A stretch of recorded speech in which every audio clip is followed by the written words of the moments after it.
you're an outward facing CEO.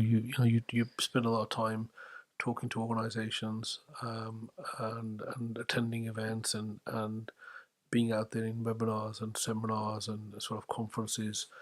And you've got all of these sort of stakeholders with their different needs and so forth.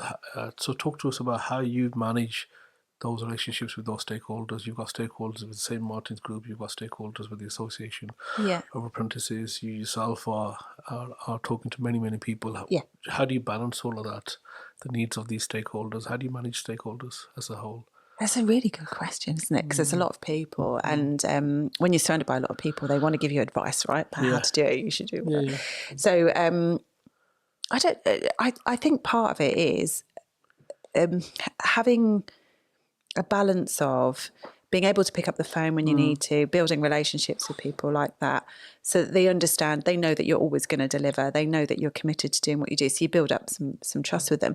And then having some designated time where you've got a group of them together, because it would be impossible for me to do that with all the different stakeholders on a one-to-one basis. So having group sessions, having group meetings, etc., being sort of open with communication, keeping in regular contact, all those kind of things.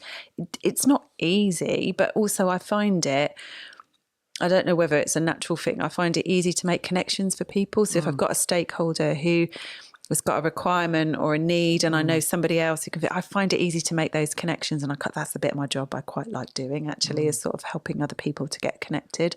So it's probably at some points in the month where you've got like 4 board meetings and panel meetings and everything else, it's quite hairy, but it's a really important part of what we do. And so either that's on a one-to-one basis, on a group basis, or regular communication. It's just making sure they're sort of front and centre of mind. No, I've seen that. You are definitely people connected, and so if it's okay with yourself, I mean, I want to talk a little bit about, again, the future with regard to the sector we're in. It's a sector that people who've been in the sector, we love the fact that we make an impact, but sometimes it's very difficult to see wood for the trees. You're bogged down by different issues and so forth, and it can be quite draining in some aspects of it. Yes, the rhetoric is apprentices are important. We need to get more and more in. I think we've understood that, and I think the country understands the importance of it. But where do you see, in terms of the market going, particularly in terms of employers and our sector, what are the sort of challenges into the future of workforce? I mean, you touched on it earlier on.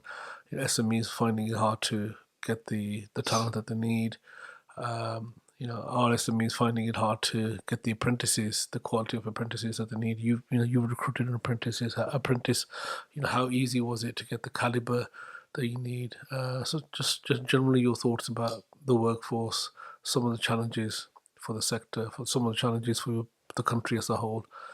Very open question. Yeah. Quite a few things in there. I think I'd start by saying, actually, that, combination of government and business effort done a really good job, because the apprenticeship brand is completely different to, many years ago, even when I started back in 2012, it was completely different. So, parents are more aware, teachers are more aware. Yeah. So there's always work to do, right, to improve the branding of it. Particularly, I just took my daughter to a sixth form college, and all they talked about was university, and she was like, "There's steam coming out of your ears." But there's still work to do that. But actually, we've done a really good job, and to the point where now there are more people interested in doing an apprenticeship than there are opportunities. So St. Martin's Group launched its latest research earlier this month, and in that research, UCAS had done some modelling on its behalf.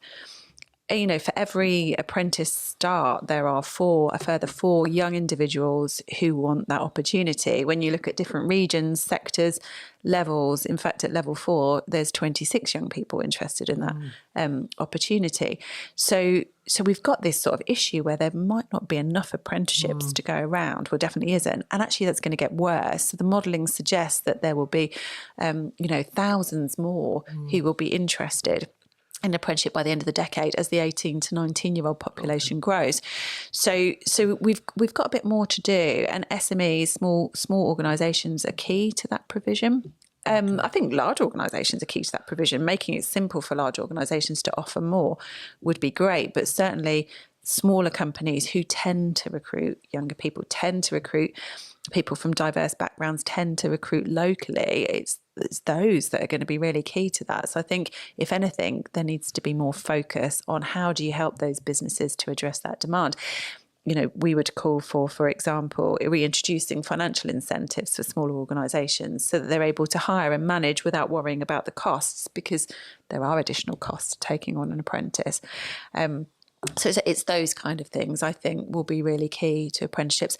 And of course, then you've got a new government coming through talking about a growth and skills levy. Lots of flexibility is going to be included, which, are welcome. But there is definitely a requirement to protect apprenticeships. So actually businesses don't favour other flexibilities so much so that it decreases the apprenticeship number. And of course, there's no extra money to go around for those flexibilities. So the first thing that goes is a decrease in apprenticeships. So. Canny Conversation Podcast Series 5 by Safaraz Ali.